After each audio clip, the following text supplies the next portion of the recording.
योगिनी एकादशी व्रत कथा। नमस्कार भक्तों, आज हम सुनेंगे योगिनी एकादशी व्रत की पावन कथा। ये कथा हमें बताती है कि सच्चे मन से किया गया व्रत और भगवान विष्णु की भक्ति बड़े से बड़े पापों का भी नाश कर सकती है। प्राचीन समय की बात है, अलकापुरी नाम की एक सुंदर नगरी थी। उस नगरी के राजा थे धन के देवता कुबेर। राजा कुबेर भगवान शिव के परम भक्त थे। उनकी सेवा में हेमाली नाम का एक यक्ष रहता था। हेमाली का प्रतिदिन का कार्य था कि वह मानस सरोवर से ताजे और सुगंधित फूल लाकर भगवान शिव की पूजा के लिए प्रस्तुत करे। एक दिन हेममाली अपनी पत्नी के प्रेम में इतना मग्न हो गया कि वो अपने परद्य को भूल बैठा। समय बीतता गया लेकिन वो फूल लेकर राज दरबार नहीं पहुंचा। जब वो बहुत देर से दरबार पहुंचा तब राजा कुबेर अत्यंत क्रोधित हो गए। उन्होंने कहा, हे हेममाली, तुमने भगवान की पूजा में बाधा ली है। इस अपराध के कारण मैं तुम्हें श्राप देता हूं।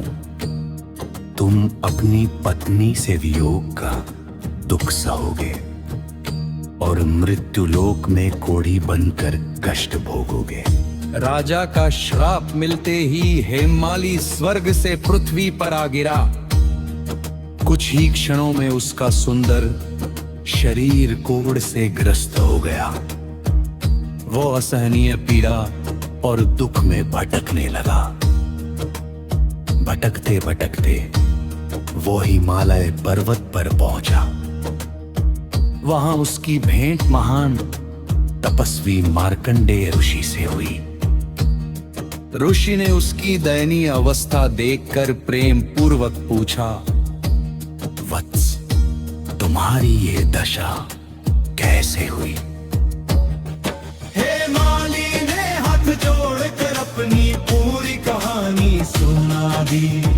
उसने अपने अपराध और राजा कुबेर के श्राप का कारण बता दिया।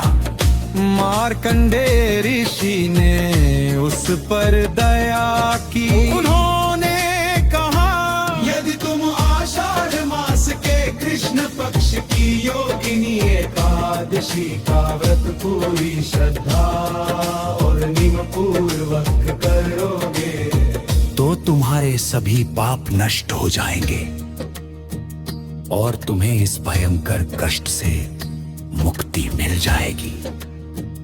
हेममाली ने ऋषि की आज्ञा को सिर झुकाकर स्वीकार किया। योगिनी एकादशी आने पर उसने पूर्ण श्रद्धा, भक्ति और विधि विधान से व्रत किया। उसने भगवान श्री हरि विष्णु की पूजा की, उनका नाम स्मरण किया और पूरे दिन व्रत का पालन किया। भगवान विष्णु की कृपा से उसका सारा पाप नष्ट हो गया। उसका कोढ़ तुरंत समाप्त हो गया। उसे फिर से अपना दिव्य और सुंदर शरीर प्राप्त हो गया। इसके बाद वो अपनी पत्नी के साथ सुखपूर्वक जीवन व्यतीत करने लगा। इस प्रकार योगिनी एकादशी व्रत की महिमा से हेममाली को श्राप से मुक्ति मिली। जो भी भक्त श्रद्धा और विश्वास के साथ योगिनी एकादशी का व्रत करता है उसके पापों का नाश होता है। भगवान विष्णु की कृपा प्राप्त होती है और अंत में मोक्ष का मार्ग भी प्रशस्त होता है। बोलिए भगवान श्री हरि विष्णु भगवान की जय। योगिनी एकादशी माता की